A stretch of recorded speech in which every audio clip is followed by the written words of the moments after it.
India के defence chief Anil Chauhan ने मान लिया है कि पाकिस्तान ने इंडिया के तैयारे गिराए हैं और बीजेपी का इंडिया समेत पूरी दुनिया में मुंह काला हो गया है और नाक कट गई है। ये हुआ कैसे, आखिर इंडिया ने माना कैसे?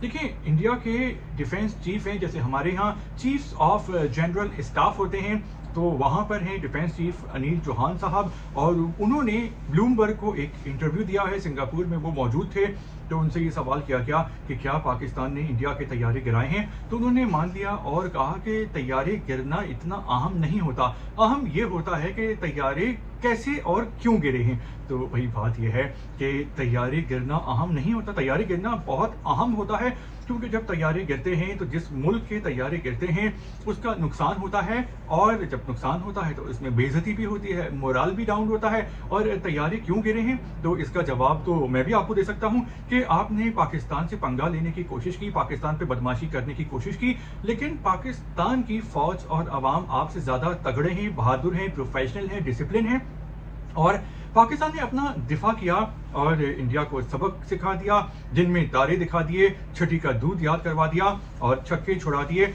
तो पाकिस्तान के अलावा पूरी दुनिया ये बात मान रही है कि इंडिया के 6 तैयारे और एक ड्रोन गिरा है, और UAV ड्रोन ये होता है जो कि जहाज की तरह होता है, लेकिन इसमें इंसान नहीं होते। तो अभी आगे आगे देखिए, अभी तो हमने देखा कि पहले इंडिया मान नहीं रहा था, फिर उन्होंने मानना शुरू किया। इनके जो यशवंत सिन्हा साहब हैं, जो एक्स वजीर खारजा रहे हैं 2002 से 2004 में, उन्होंने माना और कहा कि ये बीजेपी का फॉल्स फ्लैग ऑपरेशन था, सिर्फ अपना वोट बैंक बढ़ाने के लिए, और ये हमला पाकिस्तान ने नहीं बल्कि इंडियंस ने ही किया था। तो वजीर खारजा के लेवल का बंदा मान रहा था, बहुत बड़ी बात है। उसके बाद जो इनके जनरल भारती हैं उन्होंने माना, और अब जो हैं वो जो डिफेंस चीफ हैं, जो कि टॉप का ओहदा होता है दुनिया में किसी भी मुल्क में, तो उन्होंने मान लिया है और ये भी कहा है कि इस वाक़े के 2 दिन बाद तक इंडियन पायलट्स ने जहाज नहीं उड़ाए थे, तो इतना वो बौखलाहट का शिकार थे। एक तो इन जनरल साहब को सलूट है कि जो सच बोल रहे हैं और हकीकत को मान लिया है। और यहाँ पे एक बात और भी सामने आती है कि इंडिया की जो एयरफोर्स है और जो बर्री फौज है वो इस बात को मान रही है, और इससे पहले जो इंडिया में रिवायत है कि जो आर्मी है वो टीवी पे नहीं आती है और बयान नहीं देती है, लेकिन इस बार फौज भी बयान दे रही है और मान रही है कि नुकसान हुआ है। इसका ये मतलब भी है कि जो इंडिया की जो सियासी क़यादत है, जो फौजी क़यादत है, उसमें डिफरेंसेस हैं, उसमें दूरियां हैं, क्योंकि इससे पहले भी हमने देखा कि फौज के 3 जनरल्स को मोदी सरकार ने हटा दिया था, क्योंकि वो मोदी की पॉलिसी से एग्री नहीं कर रहे थे जिस तरह मोदी हमला करना चाह रहा था, क्योंकि पहलगाम वाक़े की तो तहकीक व तफ्तीश ही नहीं हुई, कोई सबूत ही नहीं थे इंडिया के पास। तो फौज पे चूंकि नस्ला गिर रहा था और मोदी ने कह दिया था कि ये फौज का कसूर है, और वो ये बात मान नहीं रहे थे कि इनके तैयारे गिरे हैं, लेकिन फौज ने मान लिया है जिसके पास ये सारा हिसाब किताब और सिस्टम होता है। तो मोदी सरकार का जो है वो मुस्तकबिल अच्छा नजर नहीं आ रहा, और अगला इलेक्शन जो है वो बीजेपी के लिए वो बहुत खतरे में पड़ता नजर आ रहा है। और इस वाक़े के बाद जो है वो मोदी का अपना कैरियर जो है वो दाव पे लग गया है। इंडियंस की आंखें खुल गई हैं कि मोदी सरकार और मोदी मीडिया तो उनको जो मुल्क, कौम और मजहब का नारा लगा के जज्बाती कर रहा था, और असल में जो है वो उल्लू बना रहा था अपना वोट बैंक हासिल करने के लिए। तो बीजेपी और मोदी सरकार बहुत ही मुश्किल में है, बौखलाहट का शिकार हैं। इस हमले के पीछे जो पहलगाम का फॉल्स फ्लैग ऑपरेशन था, इसके पीछे कुछ पॉइंट्स स्कोर करना चाह रहा था मोदी, कुछ मकसद थे।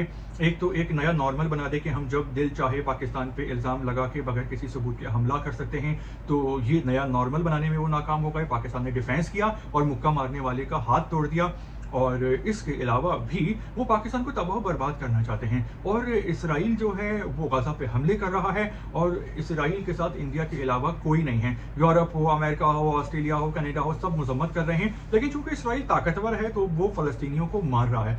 तो इंडिया पाकिस्तान से एक छोटा मोटी जंग करना चाह रहा था ताकि दुनिया की तवज्जो इसराइल की तरफ से हट जाए और यहाँ पे आ जाए, और इसराइल जो है वो मजीद फ़लस्तीनियों को मार सके और तबाह बर्बाद कर सके। लेकिन मोदी की चाल उल्टी पड़ गई है और पाकिस्तान ने इसको बहुत मारा है। पाकिस्तान के अलावा पूरी दुनिया इस बात को मान रही है कि इंडिया को बहुत मार पड़ी है, और इस जंग में पाकिस्तान वाज़े तौर पे जीता है, बहुत बुरी तरह मारा है इंडिया को। और अब बीजेपी जो पर्दा डालने की कोशिश कर रही थी अपने जहाज़ों पे, तो उनकी फौज ने खुद मानना शुरू कर दिया है और ये खबर एक पाकिस्तानी ने नहीं बनाई है, बल्कि ब्लूमबर्ग पे मौजूद है और इंडिया में भी ये खबर चल रही है। तो जिसको भी यकीन करना है वो इंडियन चैनल्स देख ले और ब्लूमबर्ग देख ले कि इनके टॉप के जनरल खुद ये बात मान रहे हैं, जो कि हाजिर सर्विस जनरल हैं। तो बीजेपी का जो है वो बेड़ा पार नहीं बल्कि गरक होता दिखाई दे रहा है, क्योंकि उनसे ना अवाम खुश है, ना उनकी फौज खुश है, ना दुनिया खुश है, क्योंकि वो जो यहूदी ज़ायोनिस्ट हैं, सेहूनी, उसके नक्शे कदम पे चलने की कोशिश कर रहा है। लेकिन पाकिस्तान बहुत तगड़ा है माशाअल्लाह से, अवाम भी बहादुर है और फौज के तो क्या ही कहने हैं। पाकिस्तान में अगर कोई असली हीरो है तो वो पाकिस्तान की फौज है, क्योंकि 2019 में भी इन्होंने इंडिया को मारा था और अभी तो बहुत बहुत मारा है। तो इस हवाले से आपकी क्या सोच है? आप भी कमेंट्स करें, अपनी बात करें उसमें। और अब तक के लिए इतना ही। जैसे ही कोई अहम खबर आती है तो फिर उस पर बात करेंगे इंशाल्लाह।